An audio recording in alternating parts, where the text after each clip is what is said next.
Oke, perkenalkan diri dulu, saya Anas.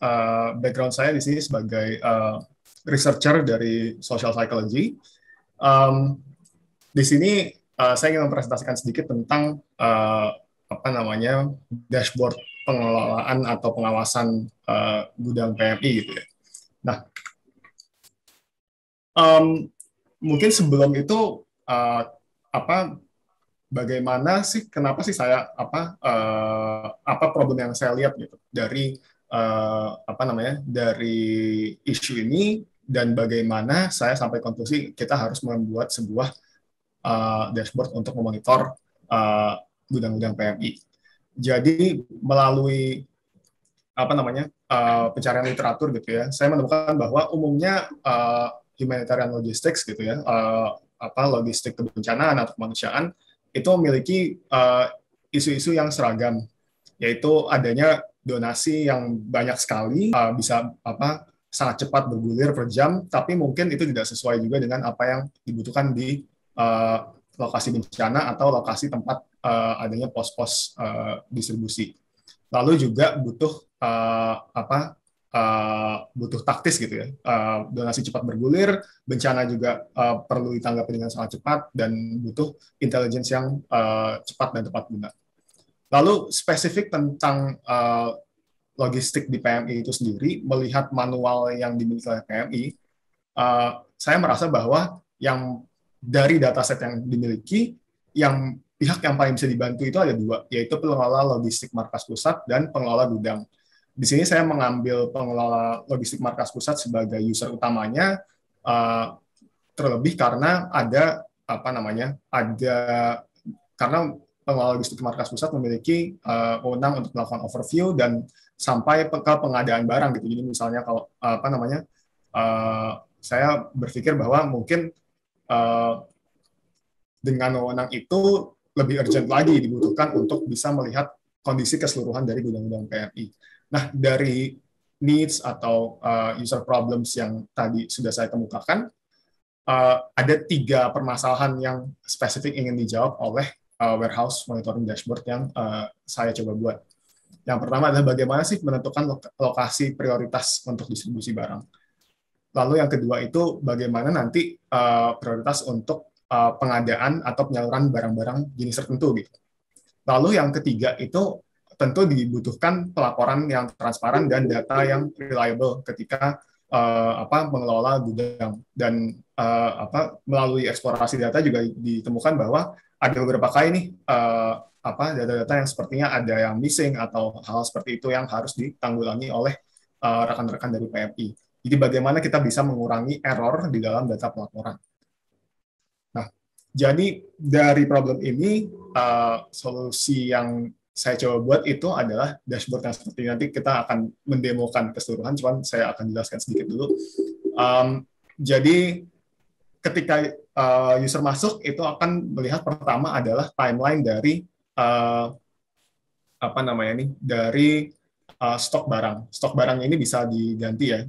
Apakah mau lihat barang dari kategori tertentu, mau lihat barang dari gudang tertentu saja, dan mau melihat timeline-nya itu dari kapan sampai kapan.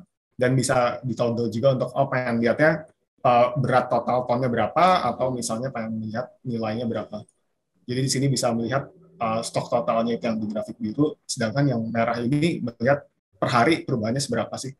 Harapannya dengan melihat overview timeline seperti ini bisa apa namanya, bisa diprediksi gitu. Oh, ini barangnya sudah mulai menipis, atau sudah lama nih tidak ada donasi, ini mungkin barang-barangnya sudah kualitasnya sudah degrading atau sudah butuh diganti dengan barang yang lebih baru.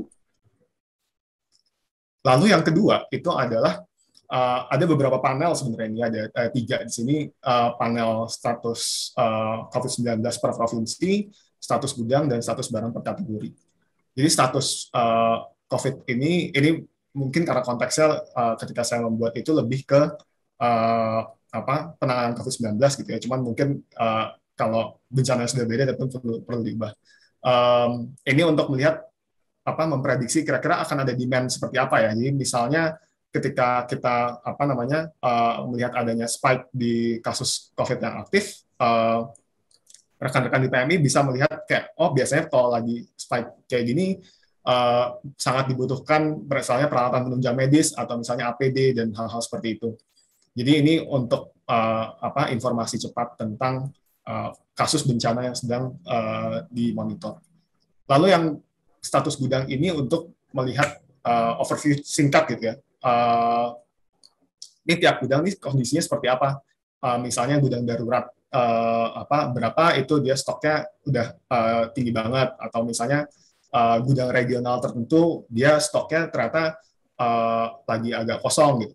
Dan ini bisa diubah dari tombol yang ini. Dan yang satunya lagi adalah kayak untuk melihat stok per kategori. Nah, yang terakhir ini adalah tabel yang detail. Jadi kalau misalnya mau melihat tadi itu ya, mana sih data-data yang masih perlu diperbaiki, itu bisa dari tabel ini. Jadi nanti kita bisa lihat ada filter untuk data yang bermasalah atau tidak. Nah, ini live demo untuk dashboard yang dibuat. Jadi misalnya kita mau lihat misalnya gudang satu saja. Oh, oke, kalau masih gudang 9. Ya, jadi intinya ini bisa diganti-ganti ya terkait dengan panel ini gitu maksud saya.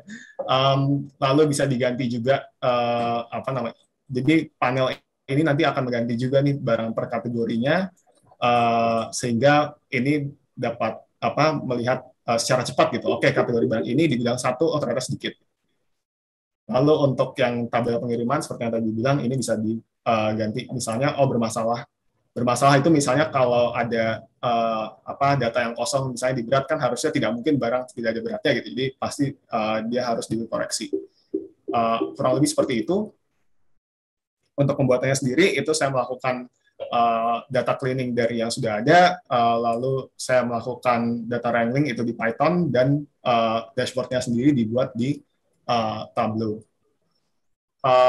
Secara umum saya melihat cukup banyak sebenarnya masih ada room for improvements di sini. Tentunya ini data yang sifatnya masih statis, jadi mungkin kalau ada satu poin besar untuk meningkatkan kualitas dan usability dari dashboard ini, kedepannya engineering-nya itu harus yang sifatnya bisa diinput langsung gitu misalnya, atau jadi misalnya di dashboard-nya ada kolom untuk menginput data langsung, jadi ketika mengupdate data bisa langsung di dashboard dan hasilnya langsung kelihatan di sini. Jadi bisa secara cepat diubah. Oke, sekian dari saya.